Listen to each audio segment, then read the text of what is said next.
Nós vamos dar continuidade. Esse mês nós estamos falando viver em família é plano de Deus. E a mensagem de hoje fala sobre restauração dos valores da família. Quando nós falamos em restaurar valores, restaure os valores da sua família. Não deixe os valores da sua família se perderem em sua geração. Esse é o papel, principalmente da mulher, não é? É claro que é do casal, mas quem em casa educa os filhos, fica mais tempo com os filhos, é a mulher. Por isso que eu orei por vocês como heroínas que vocês são. O ser humano começa em Deus, que é o Criador. Interessante que, quando nós vamos estudar os evangelhos, o primeiro evangelho a ser escrito foi o de Marcos. Marcos não foi discípulo, ele foi filho na fé de Pedro e discípulo de Pedro. E eles estavam em Roma durante uma fase. E os eruditos dizem que foi pedido a Marcos que escrevesse tudo aquilo que Pedro ensinava. Então, Pedro escreveu tudo, Marcos escreveu tudo o que Pedro ensinou a ele. Foi o primeiro evangelho a ser escrito. Depois, Lucas e Mateus tiraram muita coisa de Marcos, todos preocupados em mostrar a ascendência de Jesus aqui na terra. Lucas foi entrevistar Maria. O que tem no evangelho de Lucas, no princípio, só Maria podia ter contado para ele mesmo. Como foi a chegada do anjo para falar com ela, a visita que ela fez a Isabel grávida de João e ela grávida de Jesus, tudo isso só realmente Maria podia ter contado para o Lucas. Então ele fez um histórico completo, desde a aparição do anjo até o nascimento de Jesus, e depois, no livro de Atos, ele começa a contar, e ele se converteu, e começou a caminhar com Paulo,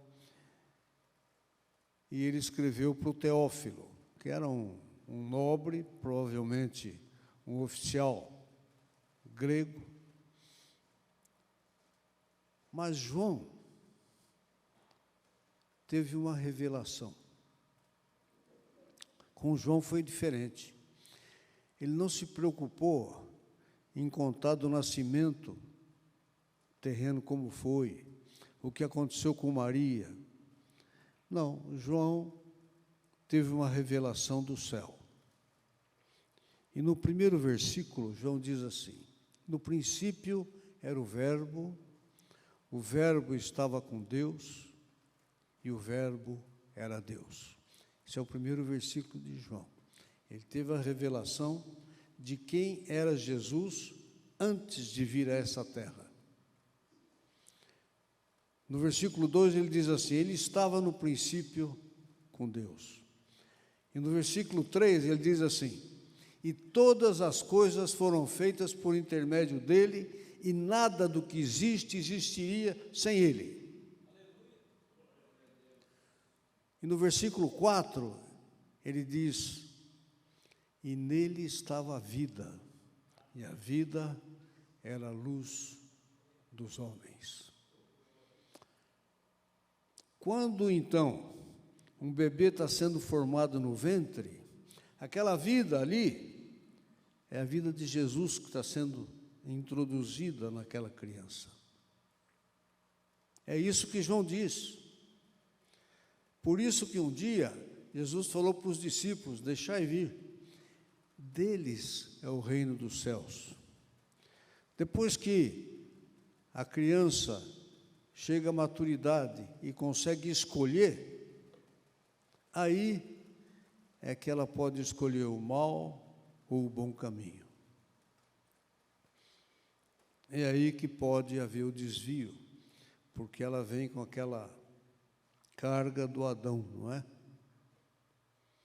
Você não precisa ensinar uma criança a mentir. Você não precisa ensinar nada de errado a uma criança. A mãe está fazendo um bolo e diz assim, olha, aqui você não pode mexer. Adivinha o que ele vai fazer quando não tiver ninguém olhando? Aqui você não pode pisar. Quando não tiver ninguém vendo, o que ele vai fazer? Ninguém precisa ensinar isso. O Adão também vem junto.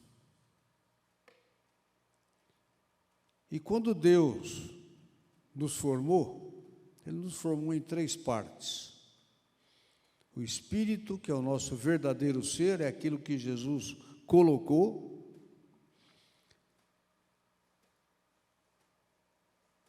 Que é o nosso ser mesmo. E a alma é a nossa maneira de sentir, de pensar, de tomar decisões. Isso está na alma. E muitas das vezes e das decisões que nós tomamos é pelo que nós sentimos, é pelos nossos sentidos que estão no corpo. Visão, audição, olfato, paladar, tato. E é através desses sentidos também que o inimigo consegue nos alcançar. Ele alcança a nossa alma por aí. É por aí que vem ou o bem ou o mal. A semente do bem tem que ser plantada. Então Deus concedeu ao ser humano o livre-arbítrio, ele tem liberdade de escolha entre o certo e o errado. E Deus sempre apresentou ao ser humano o caminho certo a seguir. E Ele sempre fala conosco. Deus sempre falou com o ser humano, Ele sempre quis estar entre nós. E para algumas pessoas, Ele fala de forma audível. Quando Ele chamou Moisés, Ele falou audivelmente com Moisés. Nós vemos Davi vendo e ouvindo Deus através do cotidiano de Davi. Lá no Salmo 29, Davi compara a voz de Deus com tempestade. Agora, eu imagino, se nós estivéssemos com Davi numa tempestade, daquelas que ele cita no Salmo 29, a voz do Senhor é poderosa, a voz do Senhor é cheia de majestade, a voz do Senhor quebra os cedros, sim, o Senhor despedaça os cedros do Líbano, a voz do Senhor produz chamas de fogo, a voz do Senhor faz tremer o deserto de Cádiz, a voz do Senhor faz dar cria às corças e desnuda os bosques, e no seu templo todos dizem glória. O Senhor governa os dilúvios. Como rei, o Senhor governa para sempre. O Senhor abençoa o seu povo com paz. Eu imagino, se nós estivéssemos ao lado de Davi, a maior tempestade varrendo o deserto, você vai conversar, Davi, espera aí, Deus está falando comigo. No meio da tempestade, Davi está ouvindo Deus. Deus fala conosco de formas diferentes. E nós temos que aprender a ouvir Deus. E hoje, através do Espírito Santo.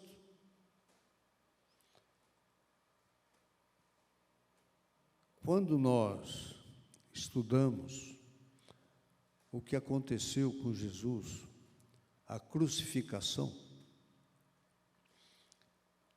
todos nós nos emocionamos.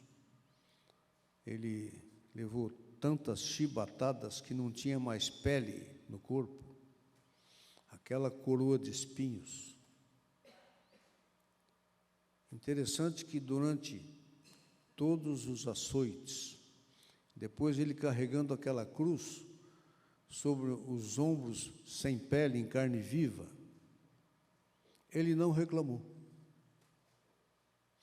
Em nenhum momento ele olhou para o céu e falou com Deus: Pai.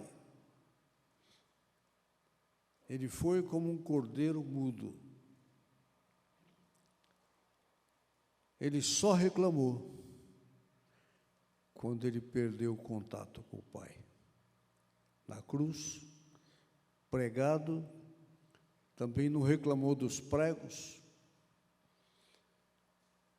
mas ele estava ali representando todos os nossos pecados. Pai, por que me desamparaste? Ali foi a separação de Deus é morte. Ali foi a morte. O que chacoalhou Jesus não foi todo o sofrimento humano. Ele veio como homem e suportou tudo como homem. Mas o que abalou foi o Pai, a perda do contato com o Pai, que é a morte. A separação é morte. Mas, quando o Espírito Santo foi buscar Jesus e ele ressuscitou também dessa morte.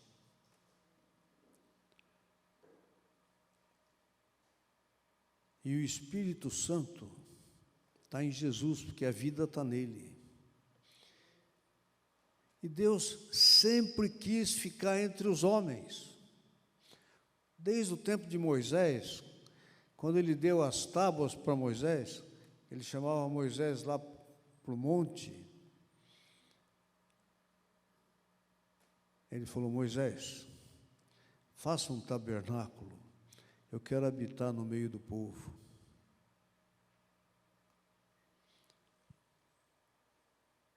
E quando Jesus nasceu, foi exatamente isso que Deus fez. Ele veio habitar no meio do povo. É a vida de Deus na terra.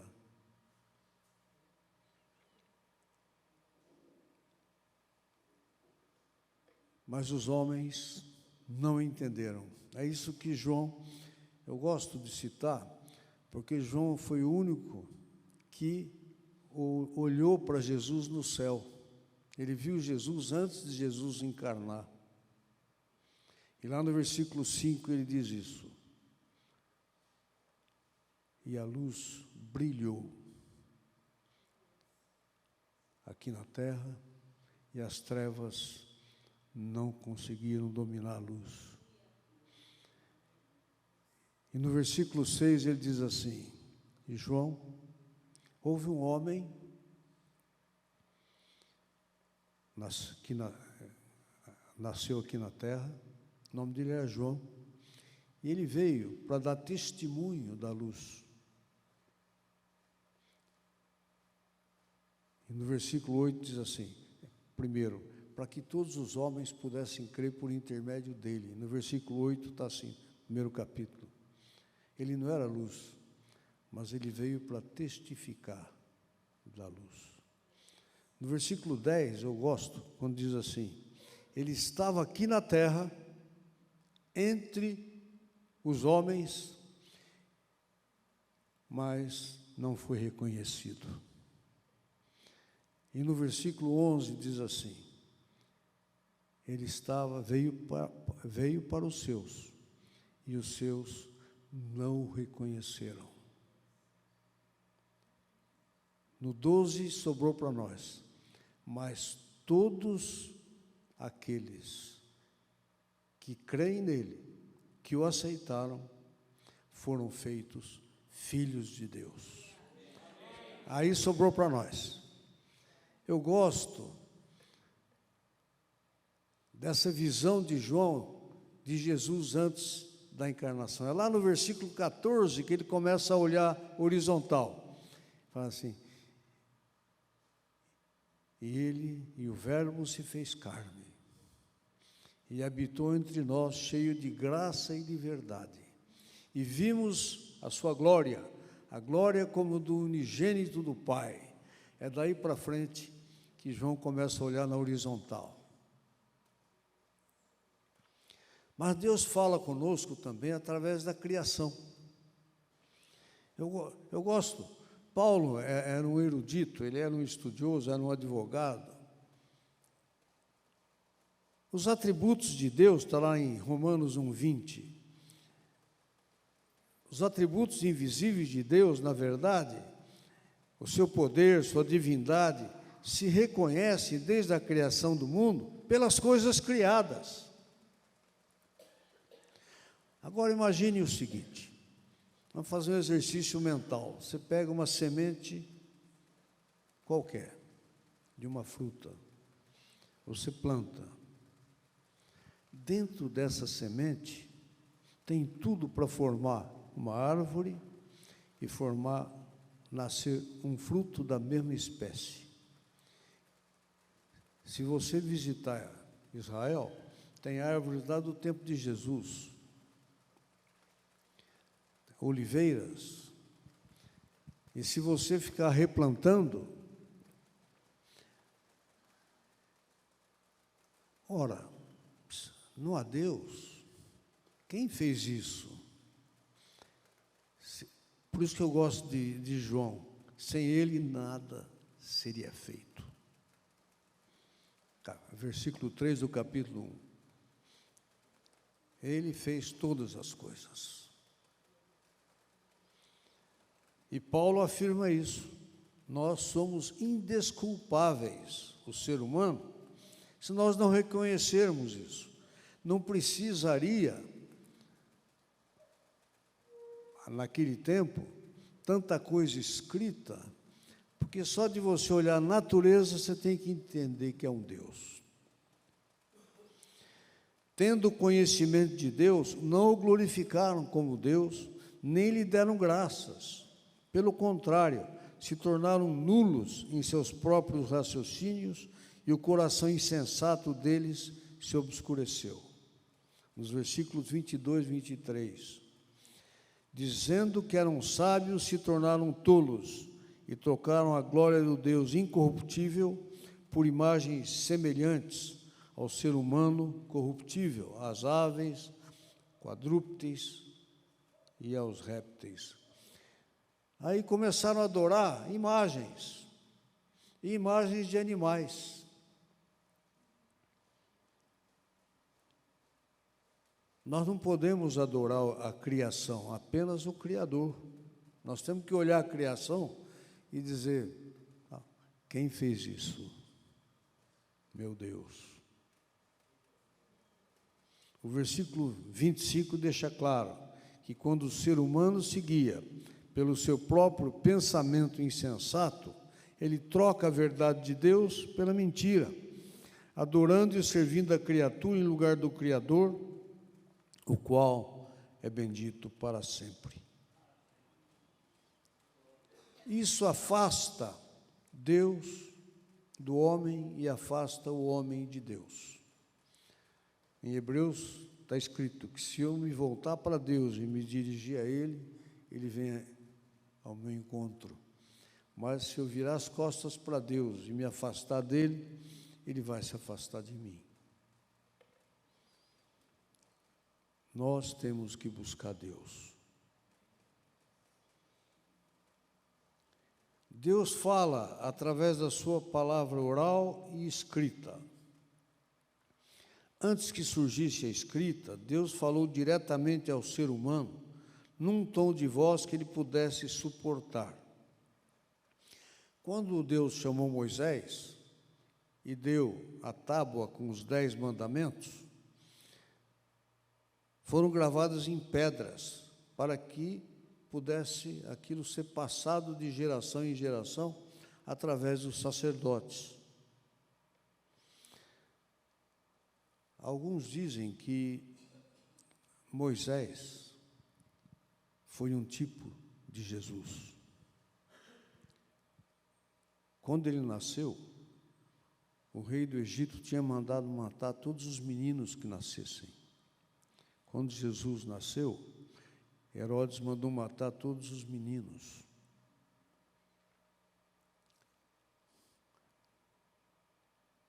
Foi para Moisés, que Deus falou: quero habitar no meio de vocês. E Jesus foi o Deus habitando entre nós.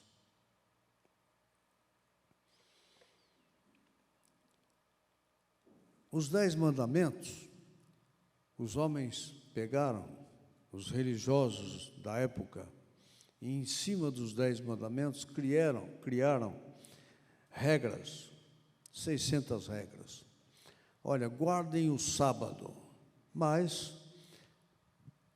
por terra vocês podem andar X. Mas se vocês, por mar, podem andar muito mais, porque vocês têm que atravessar um lago. O que eles fizeram? Amarravam um barril com água do mar, furado embaixo, no pescoço de um jumentinho, que ia caminhando. E eles iam atrás, pisando na água do mar, porque isso não era pecado. Eles inventaram tantas regras que o povo não conseguia seguir. Mais de 600 regras. Religiosidade e não intimidade com Deus. O poder que Jesus tinha, pense um pouco. Jesus tinha poder para destruir Satanás?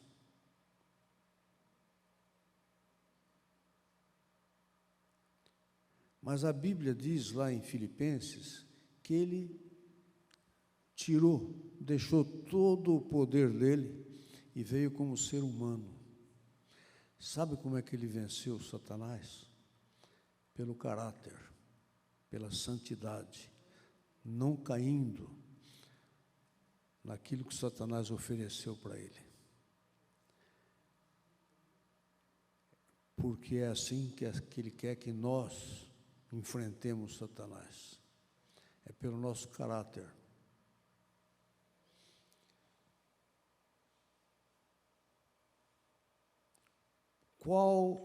Um dia, o intérprete da lei foi perguntar para Jesus: qual o mandamento mais importante?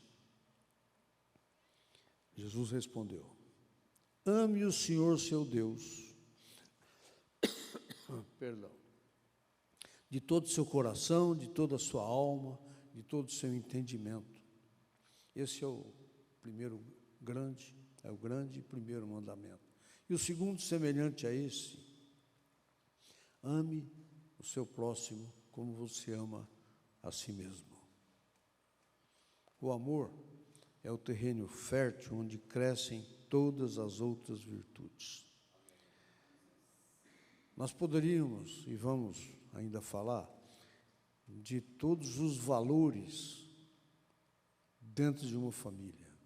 Papel do marido, papel da mulher, papel do filho. Mas, queridos, se o amor estiver presente, todo o resto vai ser consequência. Maridos, amai vossas esposas. Esposas, sede submissas a vossos maridos. Filhos, obedecei vossos pais.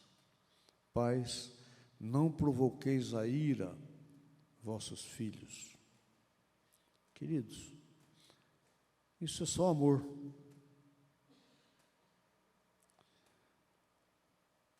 Lá em 2 Coríntios 5:10, está falando de um tribunal. Muitas vezes nós fazemos muitas coisas boas, mas se nós não tivermos o amor no coração para realizar aquilo, não tem valor diante de Deus. É palha, vai ser queimado. É o amor que deve nos mover a fazer o que nós fazemos. Porque é necessário que todos nós compareçamos diante do tribunal de Cristo, para que cada um receba segundo o bem ou o mal que tiver feito por meio do corpo, ou nesta existência terrena. Tudo que nós fizermos tem que ser por amor.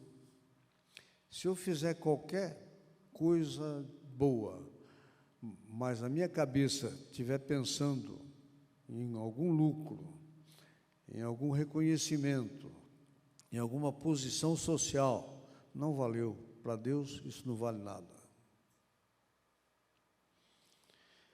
E Deus fala conosco através do Espírito Santo. Mas olha que coisa maravilhosa. Desde o Antigo Testamento, Deus está dizendo: eu quero viver com vocês. Faça-se o tabernáculo e eu vou ficar no meio do povo.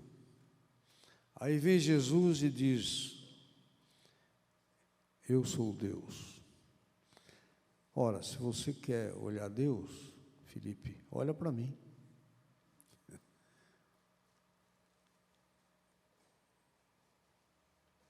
E aí, Deus entre os homens. Por isso que a Bíblia, no nascimento de Jesus, diz: ele tabernaculou, foi o tabernáculo na terra. Mas quando ele subiu, ele disse: os judeus todos, ele já tinha ressuscitado, os judeus escondidos, os discípulos escondidos com meio das autoridades dos judeus, ele entrou com a porta trancada e assoprou: recebam o Espírito Santo. Queridos, agora é Deus em nós.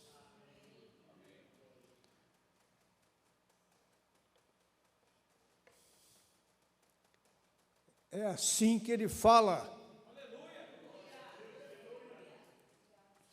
Você pode ter voz audível, você pode sentir no seu coração, você pode sentir na sua mente, mas ele está dentro de você.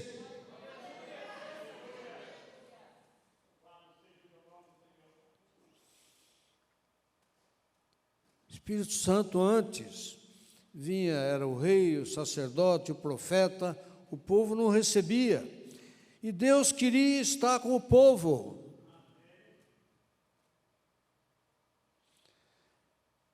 Não é Ele, Deus, quer estar em mim. Aqueles que não aceitam perdem essa oportunidade, mas Deus quer. E Deus pede para mim e para você que nós testemunhemos para que outros possam aceitar.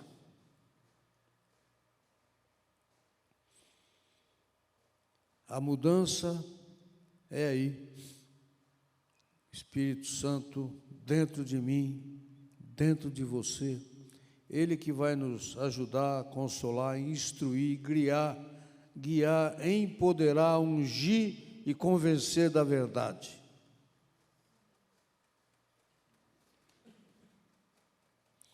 Hoje nós dependemos do Espírito Santo para andar no caminho santo de Deus. Caminho do bem, da verdade, da justiça. É o caminho que nos leva ao único estilo de vida que agrada a Deus e nos leva para o céu. Quando andamos neste caminho, aprendemos e somos capacitados a amar. Nenhum de nós é a fonte do amor. Romanos 5,5 diz: o amor de Deus é derramado em nosso coração pelo Espírito Santo que nos foi dado. Até para amar, nós dependemos dele. O nosso espírito se abastece da fonte de amor através do Espírito Santo. A fonte está conosco todo o tempo, ela nunca se esgota. Não tente amar na sua própria força, porque não vai dar certo. João, na ilha de Patmos, em sua experiência sobrenatural, ouve o Senhor dizer: quem tem ouvidos, ouça o que o Espírito diz às igrejas. O Espírito Santo diz ao vencedor, winner, pode falar, winner, darei o direito de se alimentar da árvore da vida que se encontra no paraíso de Deus. Vocês imaginam?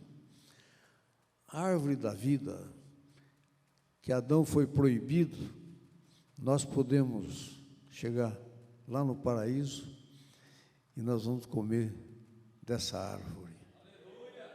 Amém? Que gostoso. O Espírito Santo diz: o vencedor de modo nenhum sofrerá os danos da segunda morte. É o Apocalipse 2:11. Está falando com Esmirna aqui. O Espírito Santo diz: ao vencedor darei do maná escondido. Também lhe darei uma pedrinha branca, e sobre essa pedrinha um novo nome escrito, qual ninguém conhece, exceto aquele que o recebe. Apocalipse 2:17. Sabe, quando você estiver no paraíso, e o diabo quiser requisitar você, cadê o Péricles? Aqui não tem nenhum Péricles. O nome dele é outro. O nome dele está no livro da vida, mas aqui ele já tem outro nome. Aqui você não tem direito nenhum sobre ele.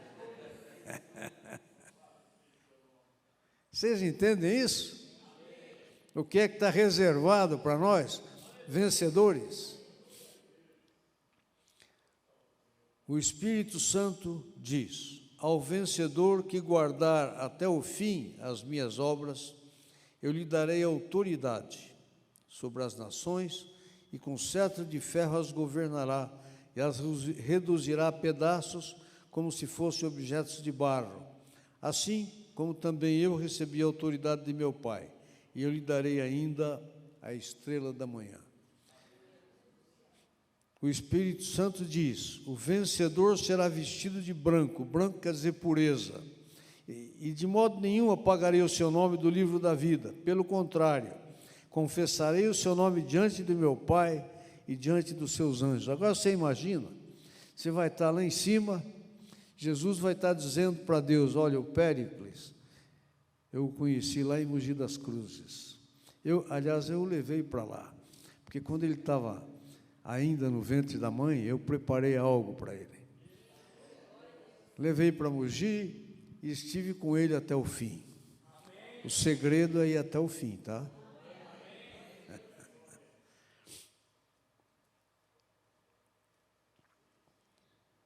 O Espírito Santo diz: ao vencedor farei com que seja uma coluna no santuário do meu Deus, e dali jamais sairá. Gravarei sobre ele o nome do meu Deus, o nome da cidade, a nova Jerusalém que desce do céu, vinda da parte do meu Deus, e o meu novo nome.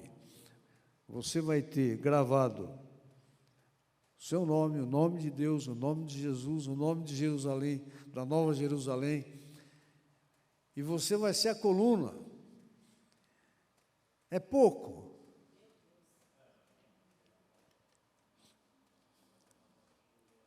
Ao vencedor darei o direito de sentar-se comigo no meu trono, assim como também eu venci e me sentei com o meu Pai no seu trono.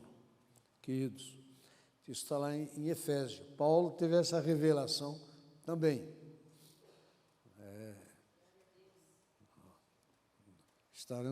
Estamos assentados com ele à direita de Deus, e o inimigo debaixo dos nossos pés.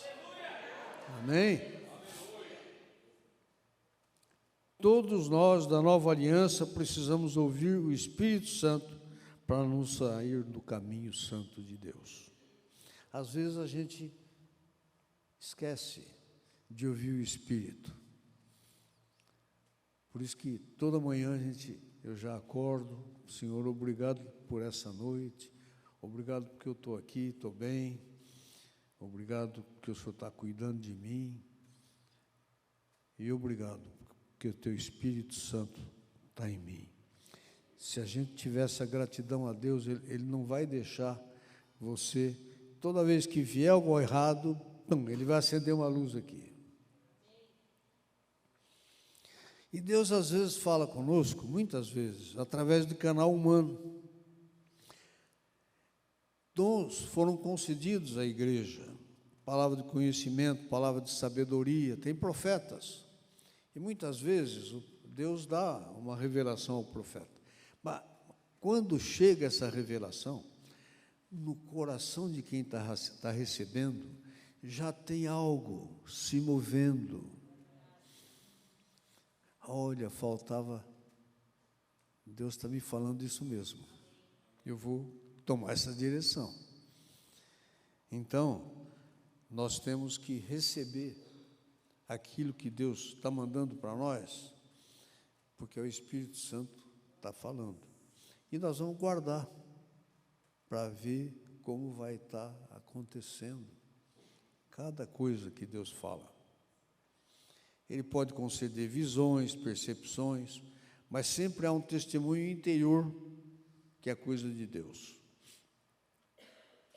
O ser humano tem a seu favor muitas maneiras de Deus falar. E não pode ignorar a existência de Deus e nem a vontade de Deus. Quando alguém se converte e que a gente está falando de Jesus, e as pessoas começam a crer, eles olham para trás e veem situações em que eles foram salvos de situações difíceis e eles não sabiam como explicar. Eu tive uma libertação incrível. Eu estava nessa situação e, de repente, veio um anjo, e quando eu olhei, ele nem estava mais. Uma vez, nós estávamos para tomar um avião de Curitiba para São Paulo. Eu tinha compromisso aqui no hospital, nós já tínhamos perdido um voo, porque não era de Curitiba que nós iríamos sair, e tinha uma fila, nós éramos 5 ou 6, e o avião, fila de espera, para ver se ia sobrar alguma vaga, e já tínhamos decidido quem iria primeiro se tivesse uma vaga só. Tinha um que tinha que ir ainda para o Rio, para um avião para os Estados Unidos, alguém do grupo. E nós orando em línguas, todo mundo ali. E, de repente, fechou, falou, não tem vaga. E a gente ouviu o ronco do motor do avião, e chega um indivíduo de terno com uma pastinha e diz assim, eu tenho que tomar esse avião. Impossível, não tem. Já foi fechada a fila de espera. Não, mas eu sou fulano de tal e eu tenho que tomar esse avião. A moça ali que estava vendendo as passagens, pega o telefone e a gente ouviu cessar o ronco do motor. Nós éramos em 6, Valdir, eu não me lembro, mas é mais ou menos isso. Aí a moça falou, tem 6 vagas ainda no avião, mas cadê aquele senhor? Desapareceu, e nós 6 tomamos o avião.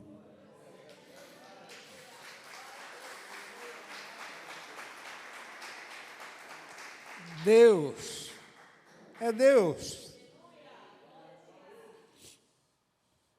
Nós temos que entender Deus. Nós precisamos conhecer a palavra. Eu tenho tentado decorar os versículos, tá? Por isso que eu falei João 100. Quando não conhecemos a palavra, o caminho é de morte e destruição. A gente está vendo isso no mundo hoje. Seres humanos sem misericórdia, tentando matar uns aos outros, condenar uns aos outros. É uma destruição, desconstrução de toda a moral estabelecida por Deus. Eu quero lembrar os irmãos, lá em Lucas, no capítulo 15, nós não vamos ler o texto todo, só fazer um breve comentário. Naquele tempo não tinha indústria, então era uma fazenda. E o filho caçula chega para o pai e diz: pai, dê a minha parte da herança, porque eu vou sair de casa. Bom, esse texto nós não podemos analisar. Se você levar isso aqui para um judeu ou para um árabe, ele não vai ouvir o resto da história.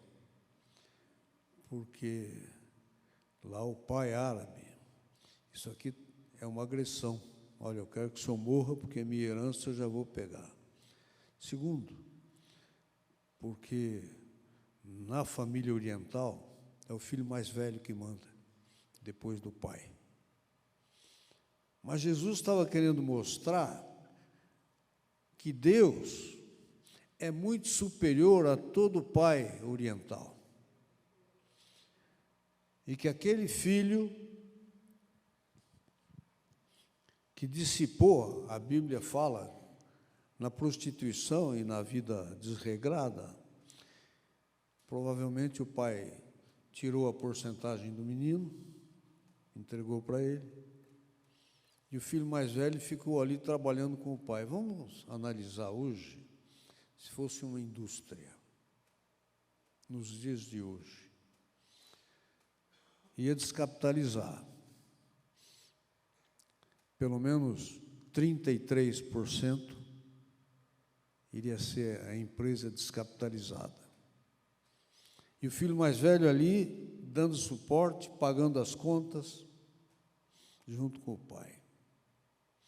Quando as coisas pioraram, acabou o dinheiro, acabaram os seus amigos, eu tenho que voltar para a casa do meu pai. Pai, pequei contra ti, pequei contra os céus. Eu não mereço, não sou digno de ser chamado teu filho. Me trata como um dos teus empregados.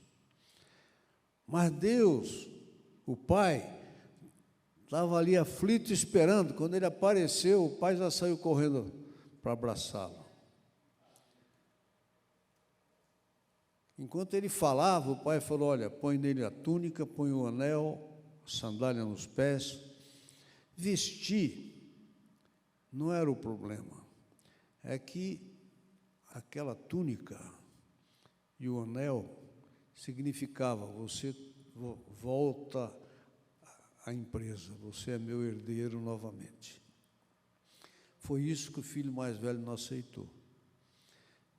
Eu estou trabalhando aqui o tempo todo, custamos a pagar aquilo que ele tirou, e o senhor vai deixar ele entrar de novo?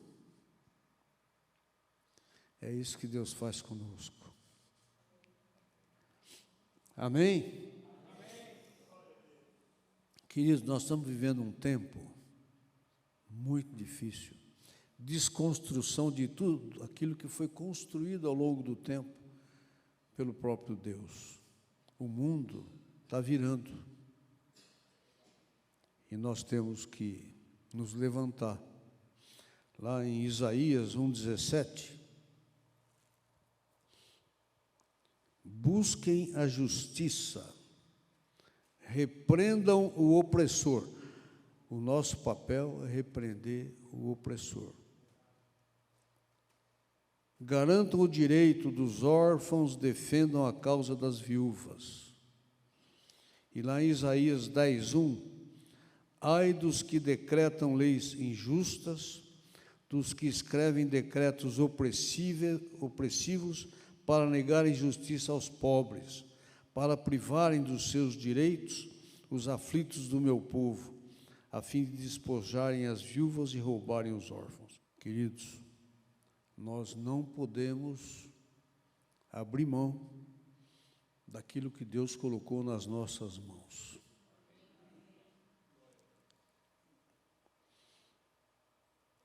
Mas hoje se fala em droga, impunidade, perseguição religiosa, invasão de propriedade. Então hoje o inimigo está solto. Só tem um baluarte que pode bloquear isso: a igreja. A Bíblia diz: se o meu povo, que se chama pelo meu nome, se humilhar, orar, se desviar dos seus maus caminhos e buscar a minha face, eu dos céus perdoarei, sararei a sua terra. Amém? Nós, hoje é a igreja que pode, só a igreja que pode mudar essa situação, e é através da oração. Amém? Vamos ficar em pé?